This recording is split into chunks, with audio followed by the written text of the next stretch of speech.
Hello everyone. हम पढ़ रहे थे चैप्टर 2 माइक्रो ऑर्गेनिज्म फ्रेंड्स और फोर्स। हमने इसका सारा थियोरेटिकल पार्ट पूरा कर लिया था और अब हमें टेक्स्ट बुक क्वेश्चंस करने हैं इसके। तो सबसे पहले आता है समथिंग टू नो में fill in the blanks. Fill in the blanks में फर्स्ट क्वेश्चन है the study of micro organism is known as. तो जो स्टडी होती है माइक्रो ऑर्गेनिज्म उसको हम क्या कहते हैं? Micro biology. It is known as micro biology. Second part the bread dough rises because of the production of. किसकी प्रोडक्शन होती है? जब यीस्ट रिप्रोड्यूस होता है तो प्रोडक्शन होती है कार्बन डाइऑक्साइड की, due to the production of carbon dioxide. Third part dash are the micro organism which cause disease.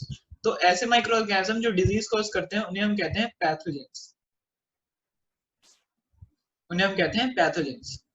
Fourth part dash and dash are two chemical preservatives. ये मैंने आपको बताया था नाम। एक होता है potassium metabisulphide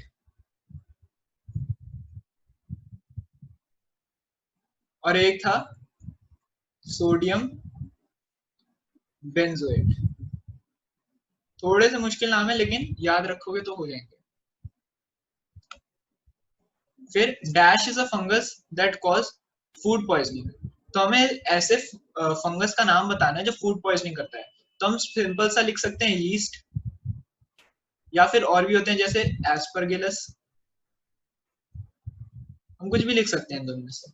most probably teacher Aspergillus लिखना प्रेफर करेगी, मतलब ये सबसे वैसा नाम है जो थोड़ा सा इजी है एज कम्पेयर टू अदर्स, क्योंकि जो यीस्ट है वो जरूरी नहीं है हर बार फूड पॉइजनिंग करे, तो हम एस्परगिलस लिखना ज्यादा प्रेफर करेंगे। उसके बाद है match the following. Ringworm. Ringworm is a type of fungus.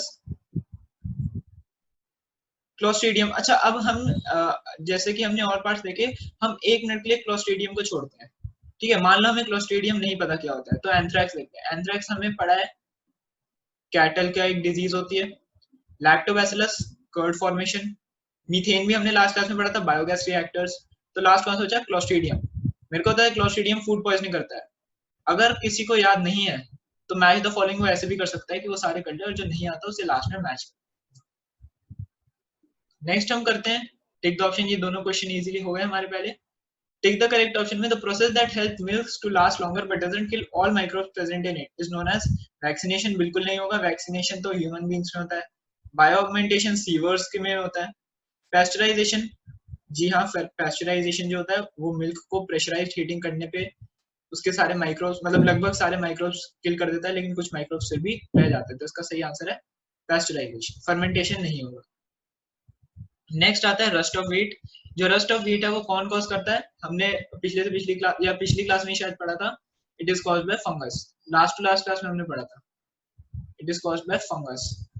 Medicine containing killed और weakened pathogens and used to prevent infectious disease. अब ऐसी कौन सी मेडिसिन होती हैं जिसमें हम ऑलरेडी पैथोजन किल्ड, मतलब किल्ड वर्जन ऑफ पैथोजन, उसका एक वीकेंड वर्जन यूज करते हैं? वो होती हैं वैक्सीन। वैक्सीन लगते हैं, मैंने आपको पूरा प्रोसेस एक क्लास में एक्सप्लेन किया इसका। Fourth, which of the following reproduce only inside a host cell. ऐसा कौन सा माइक्रो ऑर्गेनिज्म है जो सिर्फ होस्ट सेल के अंदर रिप्रोड्यूस करता है? वो है वायरस। होस्ट सेल के बाहर एक नॉन लिविंग ऑर्गेनिज्म है, जैसे ही होस्ट सेल में आते हैं ये लिविंग ऑर्गेनिज्म की कैरेक्टरिस्टिक्स शो करता है एंड रिप्रोड्यूस करता है। फिफ्थ रहता है हमारे पास disease called by virus and spread by an insect. एक ऐसी डिजीज जो वायरस के थ्रू होती है और spread by an insect is known as dengue.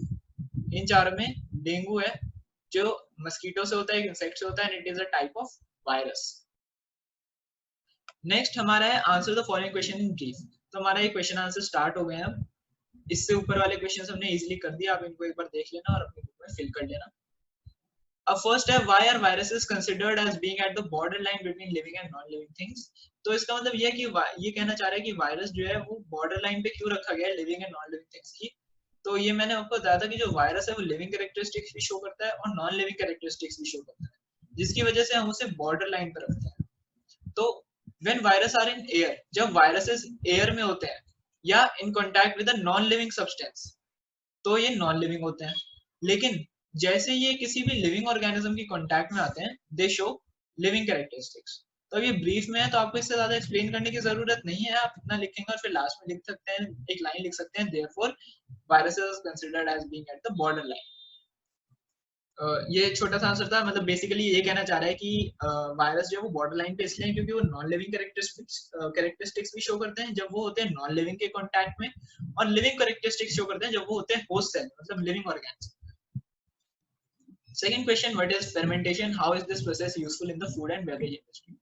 तो फर्मेंटेशन ने पढ़ा है, फर्मेंटेशन में क्या होता है, fungi like yeast type of fungi होता है, reproduce rapidly and produce carbon dioxide, carbon dioxide produce करता है, और जब कार्बन डाइऑक्साइड डो के अंदर या बैटर के अंदर ट्रैप हो जाती है तो वो फूल जाती है, और अगर वो फूल जाएगी तो उसका वॉल्यूम इंक्रीज हो जाएगा और उसे सॉफ्ट एंड फ्लफी बना देगा ताकि वो केक्स वगैरह में ब्रेड्स में यूज हो सके।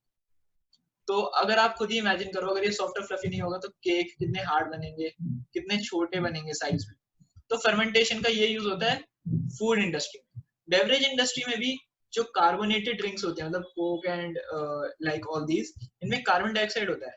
तो कार्बन डाइऑक्साइड कैसे, ऐसे पाइप से तो ऐड नहीं करते ना, कार्बन डाइऑक्साइड वो कैसे ऐड होता है, this process is used to add carbon dioxide. Fermentation से ही carbon dioxide in carbonated drinks add होता है, और जो नेचुरल शुगर होते हैं, यीस्ट जो होता है वो नेचुरल शुगर को अल्कोहल में भी बदल देता है बेवरेज इंडस्ट्रीज में। ये आपको समझ आ गया होगा। Third question, in the absence of micro organism the earth would become a heap of dead plants and animals. Micro organism की एब्सेंस में जो अर्थ है वो बन जाएगा एक हीप मतलब पहाड़, would be a mountain of dead plants and animals. जी हाँ बिल्कुल सही बात है, क्योंकि मैंने आपको बताया था micro organism act as decomposers. वो जो डेड ऑर्गेनिजम्स होते हैं उनकी बॉडी को डीकम्पोज करता है, उसके जो न्यूट्रिएंट्स है उसको वापस कहाँ भेज देता है, इकोसिस्टम में रिप्लेनिश कर देता है। तो अगर प्लांट्स और एनिमल्स को डीकम्पोज करने वाले माइक्रो ऑर्गेनिज्म होंगे ही नहीं तो जो भी डेड ऑर्गेनिजम्स हैं, जो भी डेड प्लांट्स हैं, एनिमल्स हैं, वो सारे वहीं उसी जगह पे रहेंगे। अब अगर उन्हें कोई डीकम्पोज नहीं करेगा तो वो एक हीप बन जाएंगे, right. Therefore this statement is justified. ये मैंने आपको बता दिया लॉजिकल रीजन, मतलब आपको समझाने के पर्पज से। अब आपको लिखना क्या है कि some microorganism like bacteria and fungi act as decomposers. These decomposers eventually reconvert all such organic matter into carbon dioxide and nutrients. These nutrients become a part of soil and get replenished in ecosystem. तो अगर micro organism decompose नहीं करेंगे तो वो जो bodies हैं, जो dead bodies हैं, वो तो वैसे की वैसे ही रखी रहेंगी, उनका कुछ नहीं होगा, वो डिकम्पोज नहीं होंगी। और ऐसे करते करते क्या होगा, न्यूट्रिएंट्स भी खत्म होते रहेंगे, इकोसिस्टम में जितने भी न्यूट्रिएंट्स हैं वो सारे खत्म होते रहेंगे।